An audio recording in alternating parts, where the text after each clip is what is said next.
আজকের রেসিপি হচ্ছে গোয়াল মাছের বোনা। এখন পেঁয়াজটাকে একটু কষানো হচ্ছে, হলুদ দেওয়া হচ্ছে, মরিচ 1 চামচ, মরিচ, ধনিয়া বাখর,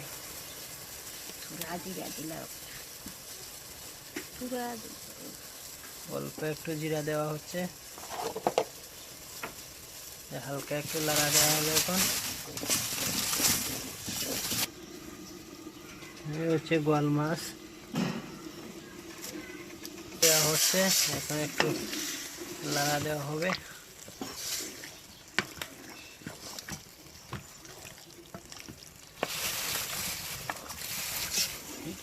একটু লাড়া দেওয়া হচ্ছে।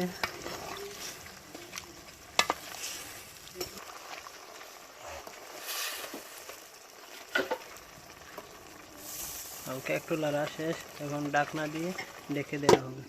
এই হচ্ছে সারা গোয়াল মাছের ডিম। গোয়াল মাছ বোনার সাথে দেওয়া হবে ডিমটা। কাটার পর আপনাদেরকে আবার দেখাবো।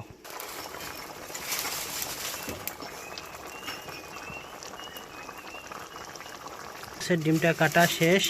এই দেখেন গোয়াল মাছের ডিম, এইটা দিয়ে দেওয়া হবে লাস্টে বোনার সাথে। আর এই হচ্ছে বিরিয়ানির। হালকা একটু পানি দেওয়া হচ্ছে, একটু লাড়া দেওয়া হবে।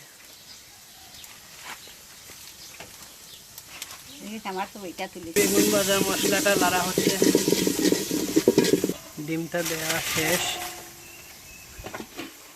ডিম দেওয়া শেষ হয়ে গেছে। এখন হালকা একটু অল্প পরিমাণে একটু লাড়া হবে, একদম আস্তে আস্তে, যাতে ডিমটা ভেঙে না যায়।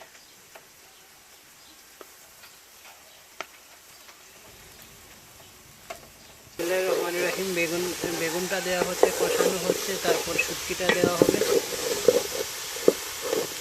দেওয়া হচ্ছে অল্প একটু বাখর,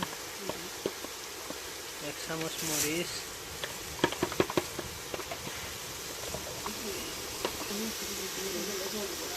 পানি দেওয়া হচ্ছে।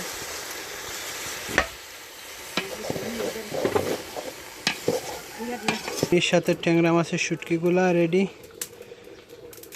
একটু লাড়া দেওয়া হবে অল্প, যাতে ডিমগুলা ভেঙে না যায়। অল্প আস্তে আস্তে একটু হালকা, যাতে আবার মুড়েও না ধরে যায়।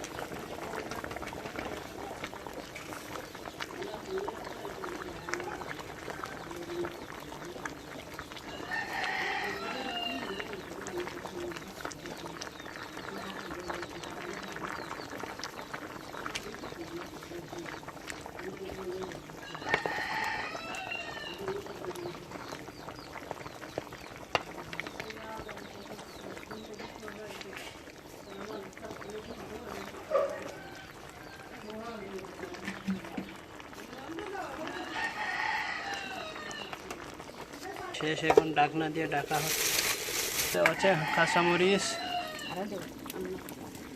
পাতা, বেগুনিটা লাড়া হচ্ছে কষানোর জন্য। একটু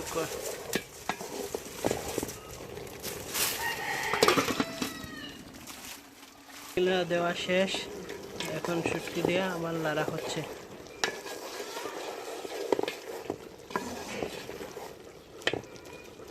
হচ্ছে বেগুনের সাথে শুটকিগুলো।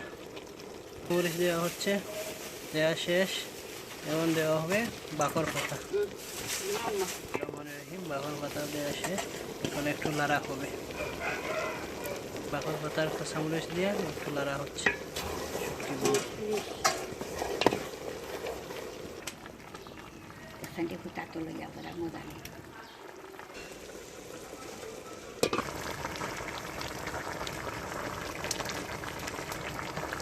কারণ হচ্ছে তরকারিটা একটু আস্তে আস্তে লাড়াটা লাগতেছে, কারণ ডিমটা ভেঙে যাবে, এই জন্য অল্প পরিমাণে লাড়া হচ্ছে। একদম আস্তে আস্তে লাড়া হচ্ছে, যাতে ডিমটা ভেঙে না যায়। এখন লাড়া শেষ, এখন ঢাকনা দিয়ে ঢেকে দেওয়া হবে। বোনাটা হয়ে গেছে, শুটকি বা বেগুনের শুটকির তরকারি হয়ে গেছে, গোয়াল বোনাটা হয়ে গেছে। তো ভিউয়ার্স, আপনারা ভালো থাকবেন, আসসালামু আলাইকুম। আমার চ্যানেলটা সাবস্ক্রাইব করবেন।